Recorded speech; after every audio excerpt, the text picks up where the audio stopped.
Hello everyone, this is Ankit. Welcome to Asokanand Edu Hub. In this video, we talk about the January current affairs about the पर्यावरण एवं भूगोल. तो without wasting the time, we start the new topic. The first topic is that निरंतर. हाल ही में केंद्रीय पर्यावरण मंत्री ने निरंतर बैठक की अध्यक्षता की, जिसमें प्राकृतिक संसाधनों के संतुलित उपयोग और MOEF संस्थानों के बीच मजबूत समन्वय पर जोर दिया. परिवर्तन अनुकूल और लचीलापन हेतु प्राकृतिक संसाधनों के अनुसंधान और अनुप्रयोग के लिए एक राष्ट्रीय संस्थान, जिसे हम निरंतर कहते हैं, उनके बारे में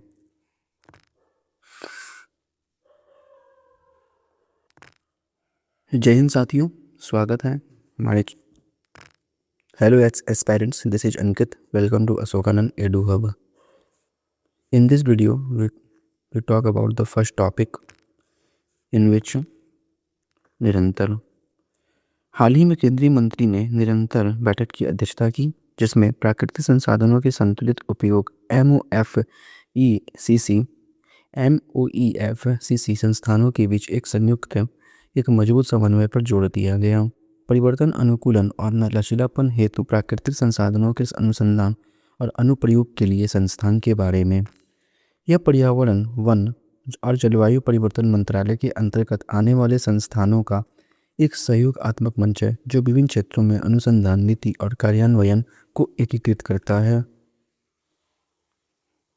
उद्देश्य: साक्ष्य आधारित नीति निर्माण, सतत विकास और जलवायु परिवर्तन के प्रति लचीलेपन को बढ़ावा देने के लिए MOEFCC संस्थानों के बीच समन्वय, सहयोग और अभिसरण को बढ़ाना. निरंतर के 4 विषयगत क्षेत्र हैं. आइए उनको थोड़ा सा समझ लेते हैं.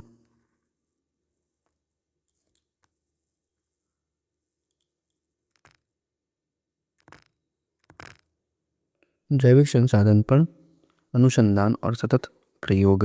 दूसरा है हिमालयी और पर्वतीय पारिस्थितिकी तंत्र. जलवायु परिवर्तन के प्रभावों जैसे हिमनदों का पिघलना और संवेदनशील पारिस्थितिकी तंत्रों का समाधान. तटीय क्षेत्र, तटीय और समुद्री तंत्र. तटीय क्षेत्रों और समुद्री संसाधनों का सतत प्रबंधन. जलवायु परिवर्तन, पर्यावरण आकलन और निगरानी.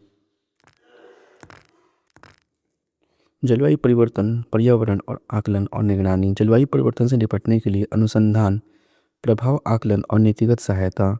समग्र सरकारी दृष्टिकोण. निरंतर को एक ऐसे तंत्र के रूप में विकसित या परिकल्पित किया गया है जो समग्र सरकारी दृष्टिकोण को सक्षम बनाएगा और अनुसंधान, नीति निर्माताओं तथा कार्यान्वयन एजेंसियों के बीच सहयोग को बढ़ावा देगा. प्रमुख MOEFCC संस्थान और उनकी अवस्थिति को आइए जान लेते हैं. World wild life institute of India, इसका हेडक्वार्टर है आपको देहरादून में. उसके बाद है आपका राष्ट्रीय सतत तटीय प्रबंधन केंद्र, national centre for sustainable coastal management, इसका हेडक्वार्टर है आपको चेन्नई में. Salim Ali centre for ornithology and natural history, Coimbatore. राष्ट्रीय प्राकृतिक इतिहास संग्रहालय, नई दिल्ली. जीबी पंत राष्ट्रीय हिमालयी पर्यावरण संस्थान, यह है अल्मोड़ा में.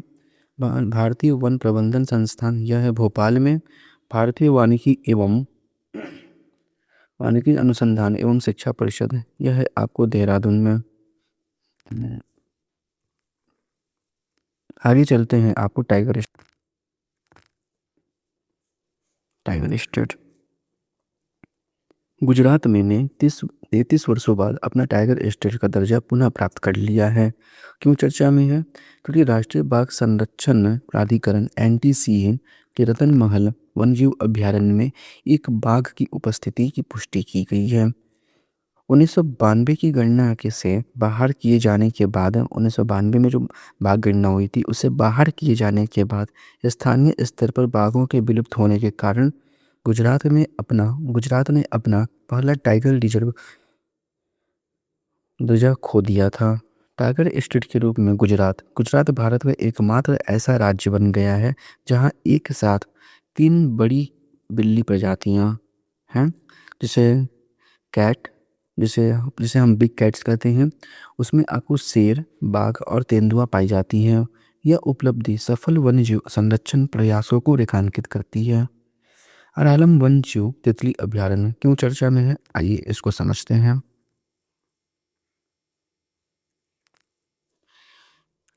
केरल ने आधिकारिक रूप से अरालम वन्यजीव अभयारण्य का नाम बदलकर अरालम तितली अभयारण्य कर दिया है। इसके साथ ही यह राज्य का तितली संरक्षण के प्रति के लिए समर्पित पहला संरक्षित क्षेत्र बन गया है। अरालम वन्यजीव तितली अभयारण्य के बारे में इसकी मूल घोषणा 1984 में की गई थी और इसे 2025 में नाम दिया गया।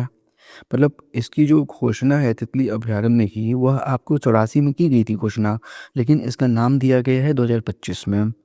यह एक जैव विविधता से समृद्ध संरक्षित क्षेत्र है जो अपनी असाधारण तितली विविधता और मौसम सामूहिक प्रवासन के लिए जाना जाता है। इसकी स्थिति अगर बता दें तो कुन्नूर जिले में है। ठीक है।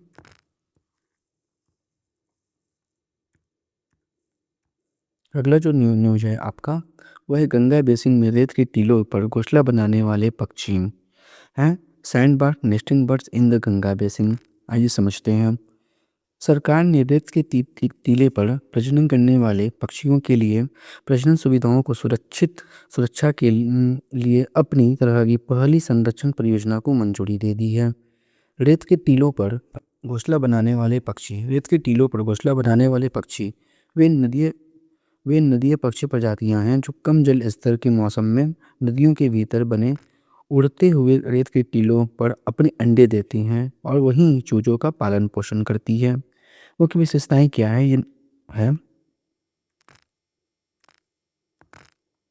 मुख्य विशेषता इनकी यह है कि रेत के टीलों पर नदी चैनलों में स्थित खुले समतल रेत जमाव पर घोंसला बनाते हैं। कोई घोंसला निर्माण नहीं करते, सीधे अंडे देते हैं। अंडे जो होते हैं वह सीधे रेत पर देते हैं। भारत में ये गंगा, यमुना, चंबल, ब्रह्मपुत्र जैसी प्रमुख नदियों के किनारे पाए जाते हैं। इन्हें चौड़े बहुधाराओं वाले नदी खंड पसंद होते हैं जहाँ वनस्पति न्यूनतम होती है। रेत के टीलों पर घोंसला बनाने वाले पक्षियों के उदाहरण जैसे आपको इंडियन स्कीमर होगा, रिवर टर्न होगा, लिटिल टर्न होगा, ब्लैक बेलीड टर्न होगा, ये कुछ आपको हो गए हैं। अगला जो न्यूज है आपका, वो है अखिल भारतीय बाघ आकलन 2026 का प्रथम चरण, आइए समझते हैं थोड़ा सा इसको। अखिल भारतीय बाघ आकलन 2026 का प्रथम चरण 5 जनवरी 2026 को तमिलनाडु से प्रारंभ हुआ। अखिल भारतीय बाघ आकलन भारत की 5वीं बाघ गणना में बाघों की अनुमानित संख्या 3682 दर्ज की गई है। यह लगातार बढ़ रहा है। ठीक है। भारत में विश्व की कुल आबादी का लगभग 75% बाघ पाया जाता है, ध्यान दीजिएगा। ये आपको इस एग्जाम का हो सकता है कि क्वेश्चन बन जाए। मुख्य विवरण परिचय, यह राष्ट्रीय क्रियाकलापों बाघों की आबादी, उनके साथ रहने वाले अन्य शिकारियों जैसे तेंदुआ, जंगली कुत्ते, लकड़बग्गा और उनके शिकार जैसे गौर, सांभर, चींटीदार हिरण और काकड़, जिसे हम बार्किंग डियर कहते हैं, की निगरानी के उद्देश्य से एक वैश्विक पहल का हिस्सा है। यह क्रियाकलाप सभी बाघ अभयारण्यों, अन्य उपयुक्त पर्यावासों तथा उल्लेखनीय मांसाहारी उपस्थिति वाले निजी एस्टेट को कवर करेगा। संचालन राष्ट्रीय बाघ संरक्षण प्राधिकरण और वन्य जीव संस्थान भारत द्वारा प्रत्येक 4 वर्ष में। उद्देश्य बाघ आबादी का आकलन करना, सह शिकारियों की निगरानी करना, फिर आपको शाकाहारी शिकार आधार का अनुमान लगाना, संकेत सर्वेक्षण, कैमरा ट्रैपिंग, लाइन ट्रांजेक्ट्स और आनुवंशिक सैंपलिंग के माध्यम से विस्तृत पर्यावासों का आकलन करना। तमिलनाडु में बाघ आबादी की वृद्धि, तमिलनाडु में बाघों की संख्या 2018 के 264 से बढ़कर 2022 में 306 हो गई है, जो राज्य में संरक्षण प्रयासों की सफलता को दर्शाती है। तमिलनाडु के बाघ अभयारण्य, तमिलनाडु के कौन कौन से बाघ अभयारण्य है, थोड़ा सा उनको हम समझते हैं।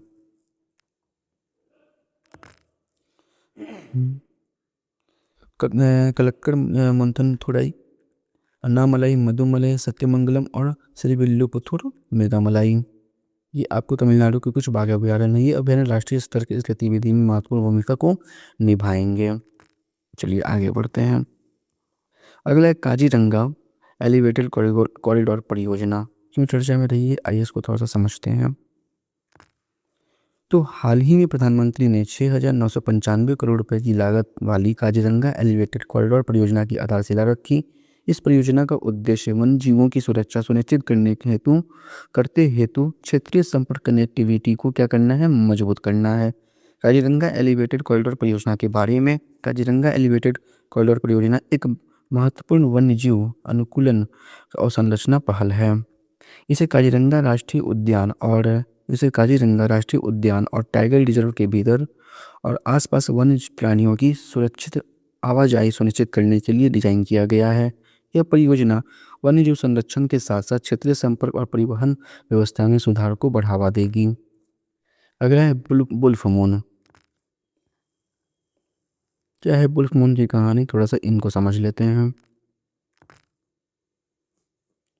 जनवरी 2026 का वुल्फ सुपरमून अपनी अधिकतम चमक 2 जनवरी को पहुंचा, जिसने पूर्णिमा के सांस्कृतिक और खगोलीय महत्व के संयुक्त पहलुओं की ओर ध्यान आकर्षित किया।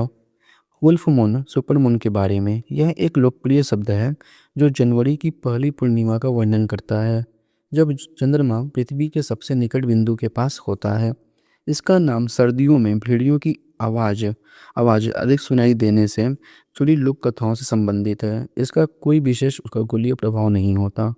चंद्रमा की कक्षीय स्थिति। चंद्रमा पृथ्वी के चारों ओर दीर्घवृत्ताकार कक्षा में परिक्रमा करता है, जिससे वह कभी उपसौर जिसे हम पेरिगी कहते हैं पर पृथ्वी के निकट, और कभी अपसौर जिसे एपोजी कहते हैं पर पृथ्वी से दूर हो जाता है।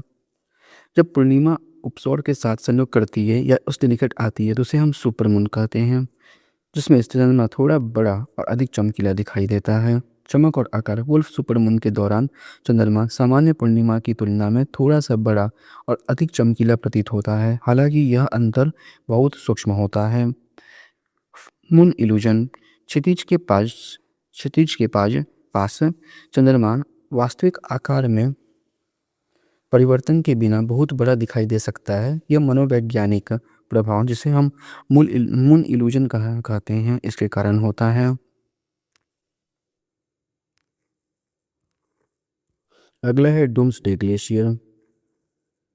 क्या है डूम्सडे ग्लेशियर, आइए समझते हैं।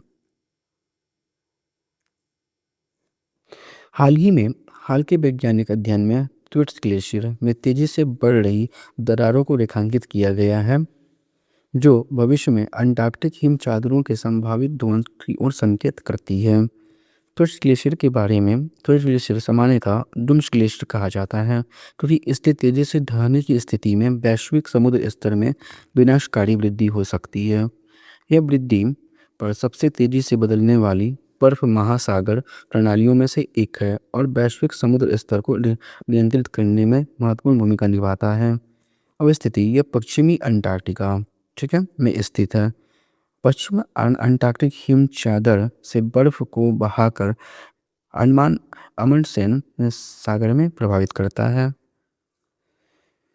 इसका पूर्वी विस्तार थ्विट्स ईस्टर्न आइस सेल्फ के रूप में जाना जाता है, जो महासागर की सतह पर तैरता हुआ पाया जाता है। अगला जो है फीके नदी। फीके नदी की चर्चा में है, आइए इसको थोड़ा सा समझते हैं हम, ठीक है। ऑस्ट्रेलिया के नॉर्दर्न टेरिटोरी में स्थित फीके नदी को विश्व की सबसे प्राचीन नदी माना जाता है, जिसकी आयु लगभग 30 से 40 करोड़ वर्ष की गई है। भूगर्भीय रिकॉर्ड, अपक्षय प्रोफाइल और आसपास की तलछटों तथा चट्टानों में रेडियो न्यूक्लाइड मापन के संयोजन ने वैज्ञानिकों को इस नई नदी प्रणाली के काल का निर्धारण डेवोनियन काल या कार्बोनिफेरस काल का माना गया है। इसका स्थानीय नाम है अर्नटे। भाषा में लारापिंटा के नाम से जाना जाता है, ठीक है। इसका उद्गम एलिस स्प्रिंग्स के पश्चिम में स्थित मैकडॉनेल पर्वतमालाओं से होता है तथा यह मध्य ऑस्ट्रेलिया से होते हुए दक्षिण पूर्व दिशा में प्रभावित होकर अंततः सिंपल्सन मरुस्थल की रेतीली भूमि में विलीन हो जाती है। अधिकांश सामान्य नदियों के विपरीत जो स्थायी होती हैं और पूरे वर्ष प्रवाहित होती रहती हैं। फीके नदी एक अस्थायी अकाल्पनिक नदी है और केवल वर्षा के बाद ही प्रभावित होती है। मतलब ये आपका एफीमेरल नदी है, ये जानिए। चलिए अगले न्यूज को देखते हैं, समेटते हैं और समझते हैं।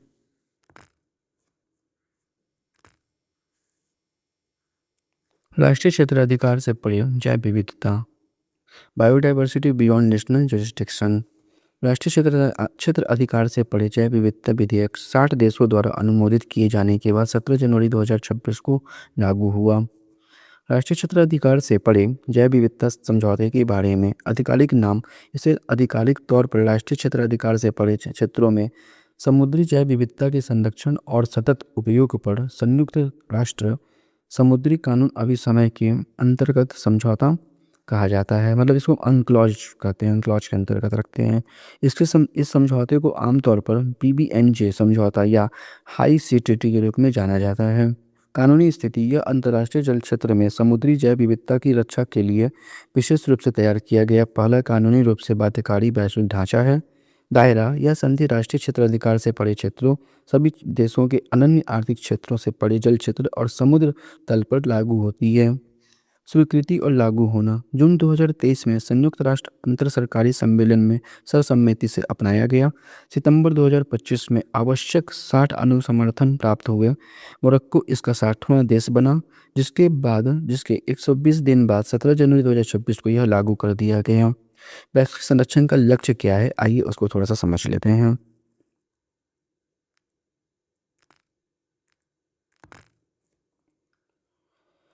यह संधि 30/30 जैव विविधता लक्ष्य का एक प्रमुख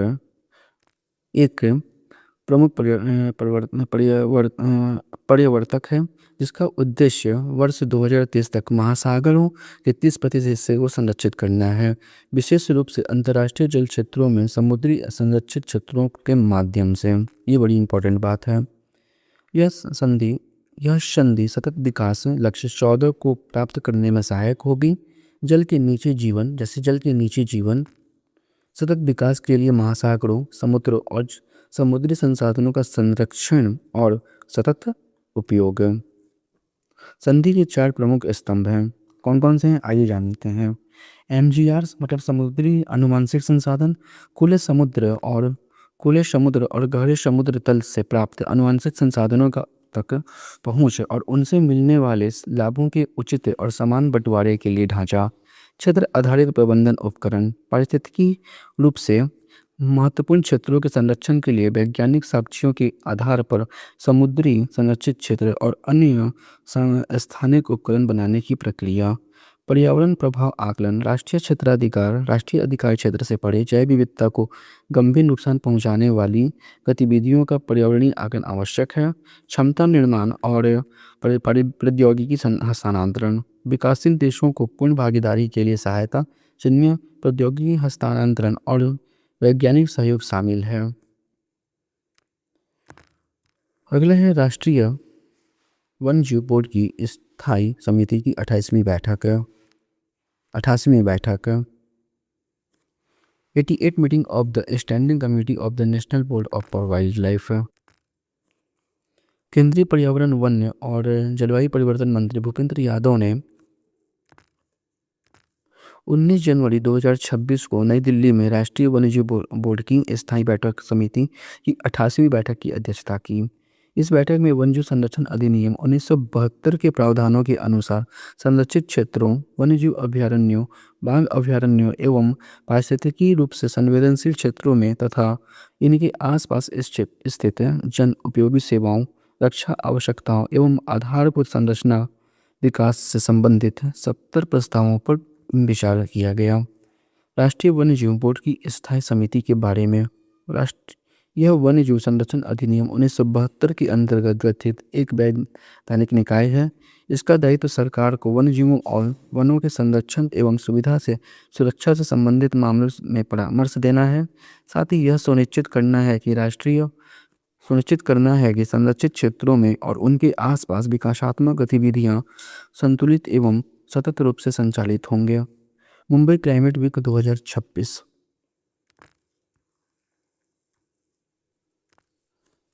मुंबई क्लाइमेट वीक 2026 का आयोजन 17 से 19 फरवरी 2026 तक मुंबई में किया जाएगा।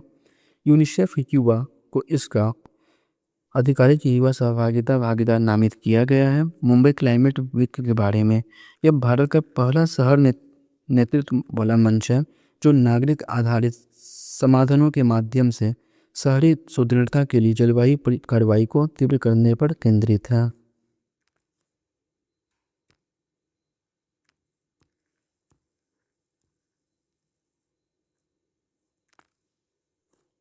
इसका उद्देश्य वैश्विक जलवायु प्राथमिकताओं को स्थानीय नेतृत्व वाली कार्रवाई में बदलना है, विशेष रूप से ग्लोबल साउथ में। महत्व, यह भारत की पहली ऐसी पहल है जो जलवायु कार्यवाही को एक मौलिक बाल अधिकार के रूप में प्रस्तुत करती है। इसका उद्देश्य अगली पीढ़ी को अपने समुदायों में परिवर्तन के सक्रिय वाहक बनने के लिए सशक्त बनाना है। यह प्रयास जमीनी स्तर पर छात्रों की भागीदारी और उच्च स्तर के नागरिक नेतृत्व के बीच की दूरी को पाटने का कार्य करेगा, जिससे सभी के लिए एक स्वच्छ और सुरक्षित भविष्य सुनिश्चित किया जा सके। अंतर्राष्ट्रीय डुगोंग संरक्षण क्षेत्र, इंटरनेशनल डुगोंग कंजर्वेशन सेंटर, केंद्रीय पर्यावरण वन एवं जलवायु परिवर्तन मंत्रालय की विशेषज्ञ मूल्यांकन समिति ने तटीय क्षेत्र की परिस्थिति संवेदनशीलता के कारण तमिलनाडु को मनोर डुगोंग संरक्षण क्षेत्र केंद्र के रूप में डिजाइन में संशोधन करने का निर्देश दिया है। पर्यावरणीय चिंताएं, परियोजना लगभग 22,000 मीटर स्क्वायर क्षेत्र CRZ-30 के न्यू डेवलपमेंट जोन में स्थित है तथा यह CRZ-1 क्षेत्र जैसे मैंग्रोव और सीग्रास मीडो में भी आच्छादित है। विशेषज्ञ मूल्यांकन समिति, एक्सपर्ट अप्रेजल कमेटी।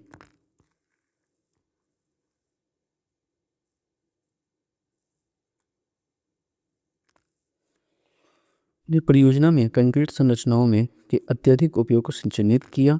समिति ने कम प्रभाव वाले पर्यावरण अनुकूल निर्माण, पूर्व निर्मित फ्री फैब्रिकेटेड सामग्री के उपयोग तथा नो डेवलपमेंट जोन के बाहर संरचनाओं के स्थानांतरण की सिफारिश की। अंतर्राष्ट्रीय डुगोंग संरक्षण केंद्र मनोर, तंजावुर। प्रस्तावित अंतर्राष्ट्रीय डुगोंग संरक्षण केंद्र 40.94 करोड़ की परियोजना है, जिसे तंजावुर जिले के मनोर में पारिस्थितिकी के रूप में संवेदनशील तटीय विनियमन क्षेत्र में नियोजित किया गया है। क्या है डुगोंग, आइए उसको थोड़ा सा समझते हैं। Wait a second. यस,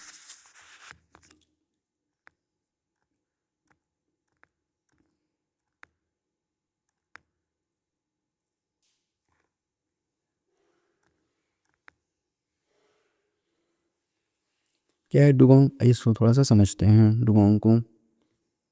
तो डुगोंग एक बड़ा धीमी गति से चलने वाला समुद्री स्तनधारी है जिसे सामान्यतः सी काऊ कहा जाता है। डुगोंग का ही दूसरा नाम है सी काऊ और यह एकमात्र पूर्णतः समुद्री शाकाहारी स्तनधारी है। देख लीजिए, यह एक आपको मात्र पूर्ण रूप से समुद्री शाकाहारी स्तनधारी है। पर्यावास भारतीय और पश्चिमी प्रशांत महासागरों के गर्म उथले तटीय जल में पाया जाता है। पारिस्थितिकी भूमिका, खाद्य के लिए केवल सीग्रास पर निर्भर है, जिससे यह एक की ईस्टर्न प्रजाति के रूप में कार्य करता है। सीग्रास मिडोज लैगून, मुहाने और निकटवर्ती समुद्री क्षेत्र में निवास करता है। पारिस्थितिकी तंत्र अभियंता की भूमिका निभाता है, जिससे सीग्रास पुनर्जनन और समुद्री जैव विविधता को सहायता मिलती है। स्थिति इसकी है IUCN के रेड लिस्ट में, वल्नरेबल कैटेगरी में है और वाइल्ड लाइफ सेंचुरी एक्ट जो है आपको 1972 के अपने अनुसूची 1 में आता है और साइट स्पेसिस्ट में है। आइसबर्ग A23A, ये क्या है आइए इसको जानते हैं।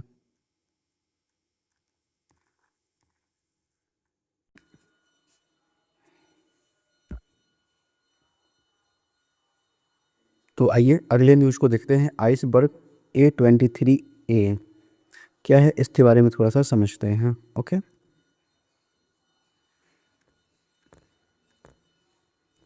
चलिए देखा जाता है। तो कह रहे हैं क्या यहाँ पे कि चीन मौसम विज्ञान प्रशासन चाइना मेट्रोलॉजिकल एडमिनिस्ट्रेशन के अनुसार चीन के फेंग-यूंग 3D उपग्रह में यह पाया है कि विश्व का पूर्व में सबसे बड़ा आइसबर्ग A23A अपने विघटन के अंतिम चरणों में प्रवेश कर चुका है। प्रमुख बिंदु क्या है कि A23A का मुख्य भाग सिमट कर केवल 506 किलोमीटर स्क्वायर में रह गया है, जो इसके मूल आकार का 4170 किलोमीटर स्क्वायर के 8वें भाग से भी कम है। मतलब वो 1/8 से भी कम हो गया है। तीव्र गति से हो रहा यह विघटन हाइड्रोफ्रैक्चरिंग प्रक्रिया के कारण प्रेरित है, जिसमें हिमखंड की सतह पर बने मिल्ट वाटर पॉन्ड्स है तथा हिमालयी झीलें, जिसे ग्लेशियल लेक्स भी कहते हैं, बर्फ पर अत्यधिक दबाव डालती है, जिसके परिणाम स्वरूप बर्फ में दरारें उत्पन्न होकर उसका तीव्र विघटन होने लगता है। A23A के बारे में, A23A जो कभी सतह क्षेत्रफल के आधार पर विश्व का सबसे बड़ा आइसबर्ग था, वर्ष 1986 में अंटार्कटिका की फिल्चनर आइस शेल्फ से अलग हुआ था। अगला है डॉल्फिन गणना 2000 डॉल्फिन गणना सर्वेक्षण, डॉल्फिन पॉपुलेशन सर्वे। ये आपका वेरी वेरी इंपॉर्टेंट टॉपिक है आने वाले 70 सेकंड BPSC के लिए, तो इस पर अपना तेज नज़र बनाकर रखना। भारत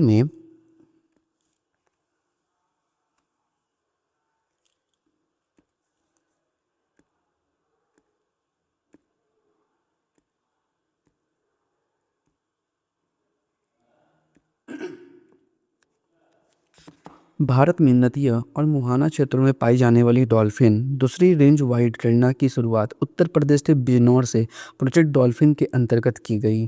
भारत में पहले राष्ट्रव्यापी डॉल्फिन गणना के परिणाम मार्च 2024 में गुजरात के गिर में आयोजित राष्ट्रीय वन्य जीव बोर्ड की बैठक में प्रधानमंत्री नरेंद्र मोदी द्वारा किए गए थे। सर्वेक्षण के बारे में तो नोडल मंत्रालय इसका केंद्रीय पर्यावरण, वन एवं जलवायु परिवर्तन मंत्रालय है। नोडल एजेंसी यह सर्वेक्षण वन्यजीव संस्थान भारत देहरादून द्वारा समन्वित किया जा रहा है।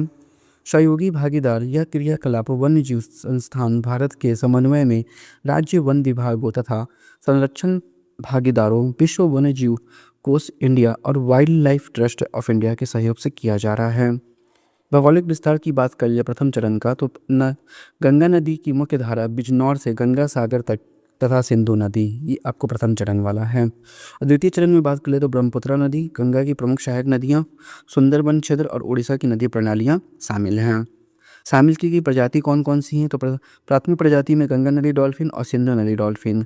और नया समावेशन में आया है आपका पहली बार इस सर्वेक्षण में सुंदरबन और उड़ीसा में पाई जाने वाली इरावदी डॉल्फिन को शामिल भी किया जाएगा।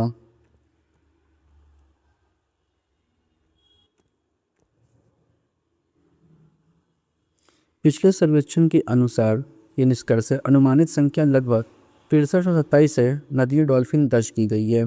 वितरण: गंगा नदी डॉल्फिन गंगा, यमुना, चंबल, गंडक, घाघरा, कोसी, महानंदा, ब्रह्मपुत्र नदी प्रणालियों में पाई गई। सिंधु नदी डॉल्फिन की एक छोटी आबादी ब्यास नदी में पाई गई। अन्य प्रमुख राज्य उत्तर प्रदेश और बिहार में सर्वाधिक संख्या दर्ज की गई। इसके बाद पश्चिम बंगाल और असम का स्थान रहा, जो गंगा बेसिन के महत्व को रेखांकित करता है। प्रोजेक्ट डॉल्फिन भारत सरकार की एक राष्ट्रीय संरक्षण पहल है, जिसका उद्देश्य भारतीय जल क्षेत्रों में पाई जाने वाली नदियों तथा समुद्री डॉल्फिन प्रजातियों का संरक्षण और सुरक्षा करना है। इसकी आरंभ कब हुई थी, तो आरंभ हुई थी आपको 15 अगस्त 2020 को नरेंद्र मोदी जी के द्वारा। अवधि क्या है, तो ये एक दीर्घकालिक पहल के रूप में परिकल्पित है, जिसकी अवधि लगभग 10 वर्ष है। नोडल मंत्रालय केंद्रीय पर्यावरण, वन एवं जलवायु परिवर्तन मंत्रालय है। सामुदायिक भागीदारी: यह परियोजना स्थानीय समुदायों, मछुआरों तथा अन्य हितधारकों की भागीदारी को प्रोत्साहित करती है, क्योंकि मानव जनित खतरों को कम करके और सतत संरक्षण परिणाम सुनिश्चित करने में उनकी भूमिका को मान्यता दी गई है। अगला है आपका प्रतास डोंगशा द्वीप या आइलैंड। आइए देखते हैं इसको। हाल ही में एक चीनी टोही ड्रोन ने ताइवान के नियंत्रण वाले प्रतास द्वीप समूह के हवाई क्षेत्र का उल्लंघन किया, जिससे क्षेत्र में तनाव बढ़ गया और ये आपको आइलैंड खबर में आ गया। तो आपको हो सकता है कि आपको मैप के रूप में भी क्वेश्चन डाला जा सकता है, तो ध्यान दीजिएगा कि प्रतास द्वीप समूह किस कंट्री से बिलोंग करता है, अच्छे से ध्यान दीजिएगा। प्रताप द्वीप समूह, जिसे डोंगसा द्वीप समूह भी कहा जाता है, दक्षिण चीन सागर के उत्तरी भाग में स्थित प्रवाल द्वीपों का एक छोटा सा समूह है, देख लीजिए। जो एक एटॉल का निर्माण करता है। अवस्थिति इसकी देखिए दक्षिण ताइवान और हांगकांग के बीच है, तो ये आपका इंपॉर्टेंट बन जाएगा लाइन। भौगोलिक विशेषताएं, इनमें 3 द्वीप शामिल हैं जो मिलकर एक वृत्ताकार प्रवाल एटॉल का निर्माण करते हैं। डोंगा डोंगशा द्वीप समूह तल से ऊपर स्थित एकमात्र द्वीप है, जबकि शेष 2 द्वीप जलमग्न हैं। एटॉल लगभग 24 किलोमीटर व्यास का है। इसके भीतर लगभग 16 किलोमीटर चौड़ी लैगून स्थित है। यह क्षेत्र प्रवाल प्रवाल भित्तियों, समुद्री जैव विविधता तथा प्रवासी पक्षी प्रवासों से समृद्ध है। यह क्षेत्र ताइवान रिपब्लिक ऑफ चाइना के नियंत्रण में है। किसके नियंत्रण में है? तो रिपब्लिक ऑफ चाइना के नियंत्रण में है। और डोंगसा एटॉल राष्ट्रीय उद्यान के रूप में प्रशासित किया जाता है।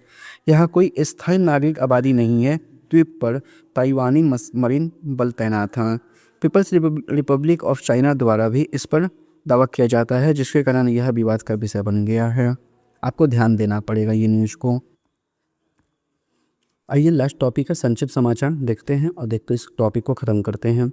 2 बैक्टीरियन ऊँट हैं, जिनमें नाम एक गलवान और दूसरा नुब्रा। इसने भारतीय सेना की पशु टुकड़ी के हिस्से के रूप में गणतंत्र दिवस 2026 परेड में भाग लिया। ध्यान देने योग्य बातें हैं। हाल ही में सुप्रीम कोर्ट द्वारा नियुक्त केंद्रीय सशक्ति समिति ने बन्नेरघट्टा राष्ट्रीय उद्यान के पारिस्थितिकी संवेदनशील क्षेत्र EEZ को उसकी 2016 की मूल सीमा तक बहाल करने की सिफारिश की है। पर्यावरण वन जलवायु परिवर्तन मंत्रालय ने कुंभलगढ़ वन जीव अभयारण्य को पारिस्थितिकी संवेदनशील क्षेत्र के रूप में घोषित करने संबंधी अधिसूचना जारी की है।